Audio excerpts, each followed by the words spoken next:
Technology Institute of Engineering and Technology in the Department of Electronics and Communication welcomes you to the session of wireless communication. Today, I am going to discuss about Unit 3, that is Mobile Radio Propagation, with topic Introduction and Free Space Propagation.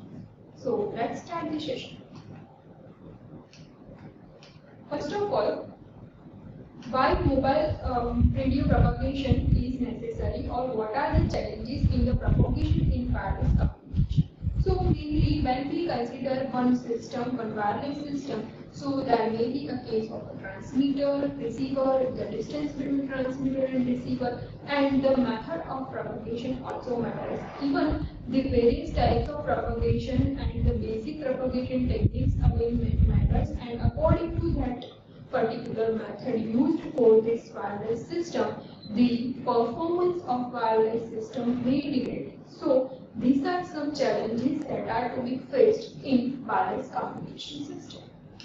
So let's do some modeling. Now, in case of wireless communication, modeling is necessary. Like different types of models are used, like indoor propagation model and outdoor propagation model, that we will see later on in this chapter. Also, the role of propagation model means whether the surface is flat or whether it is obstructed by several obstacles, or whether the wave which is traveled on the flat surface is scattered in a different direction or not. So this all the factors affect the role of propagation model.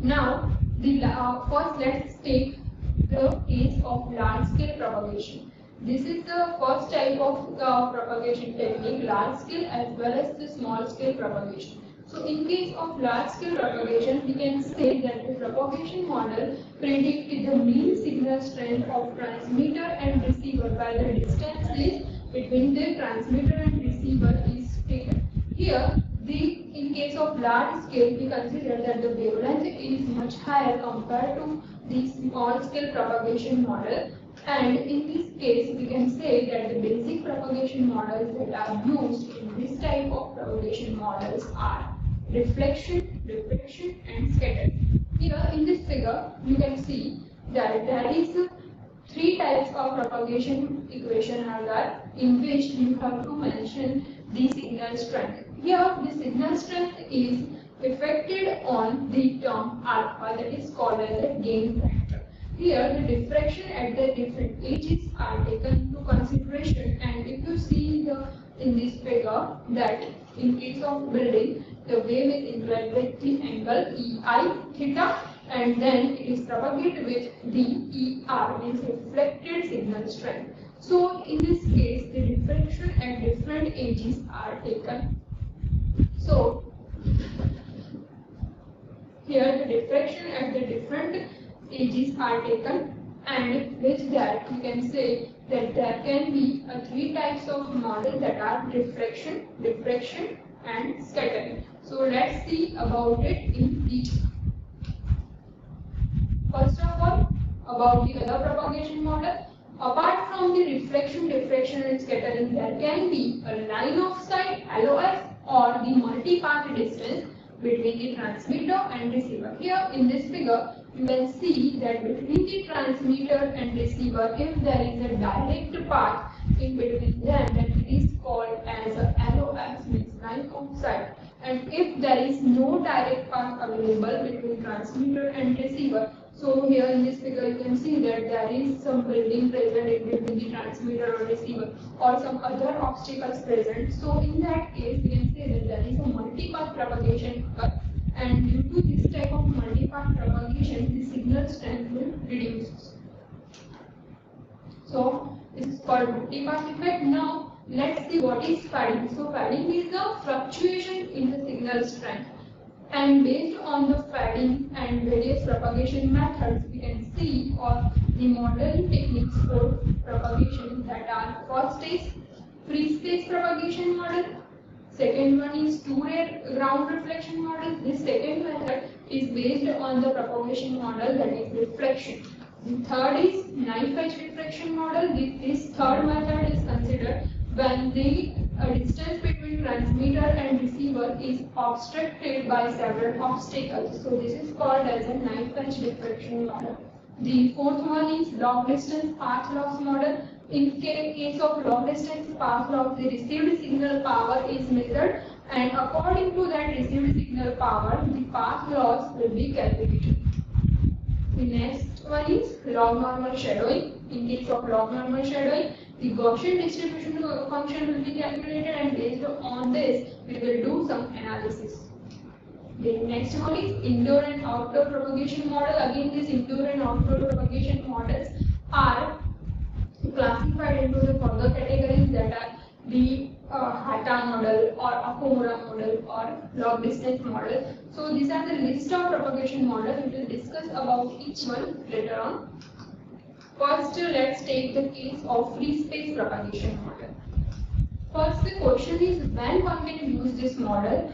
So this model is basically used when the distance between transmitter and receiver is clear line of sight, means the surface is flat, or we can say that when there is no obstacle present between the transmitter and receiver, then in that case this model can be used. Next is received signal power. Using free space propagation model, one can measure the received signal power, means PR can be measured, and PR will be given by the equation that depends on the transmit power, receive power, and the gain of transmitter, gain of receiver, as well as the wavelength. So for this, the formula that can be used is called as a Friis transmission formula. And according to Friis transmission formula, we can say that received power PR is given by PT/GT/GR lambda square upon 4 pi square d square L. So here in this equation, you can see that PT is called as a transmit power, GT is called as a gain of transmitter, GR gain of receiver, lambda is a wavelength, 4 pi is constant term, D is the distance between transmitter and receiver, L is called as a loss factor.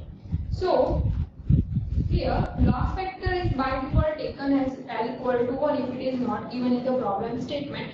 Otherwise you can take any value for that.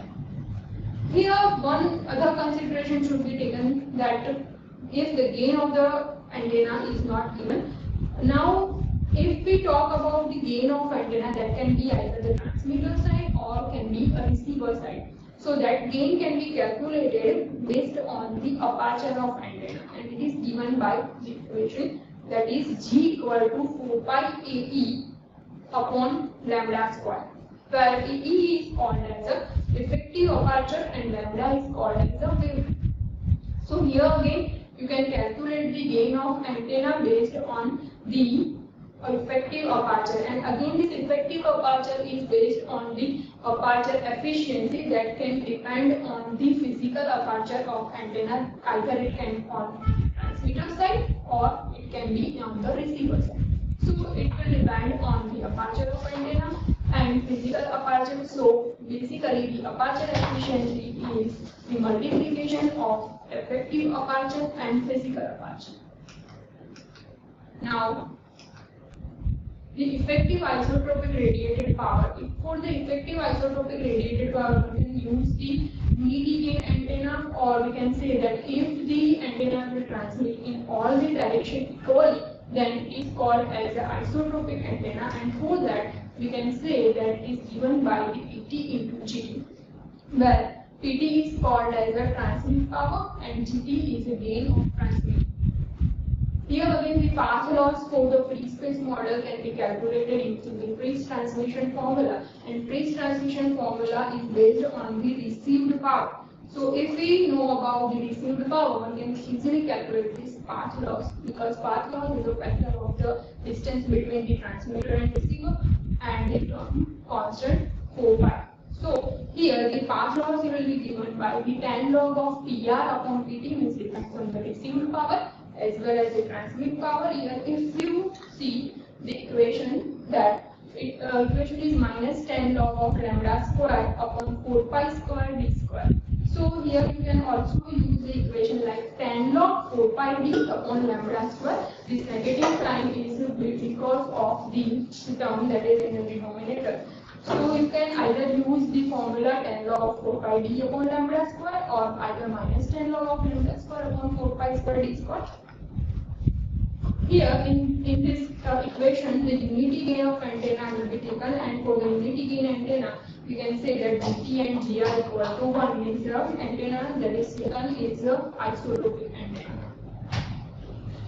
It is applicable for the far field region. For the far field region, we can say that it is also called as a Fraunhofer region. Fraunhofer region is the last region for the operation of the antennas, that is called as when the distance is above 2d square upon lambda, where d is the largest dimension of antenna and lambda is called as a wavelength. So this Fraunhofer region is the largest dimension for the antenna taken, and it depends on only on the largest dimension as well as the wavelength of antenna.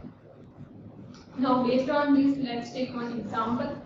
For this, consider the problem statement that define the far field region for the antenna with maximum dimension of 1 meter operating at 600 MHz. So here in this question, the frequency is given, that is 600 MHz. The maximum dimension is given, that is 1 meter. So for this, you have to calculate the far field region. Now we know that the far field region is given by the fact 2d square upon lambda, where d is the maximum dimension or major dimension, and lambda is wavelength. Here the frequency is given, so you can easily calculate the wavelength.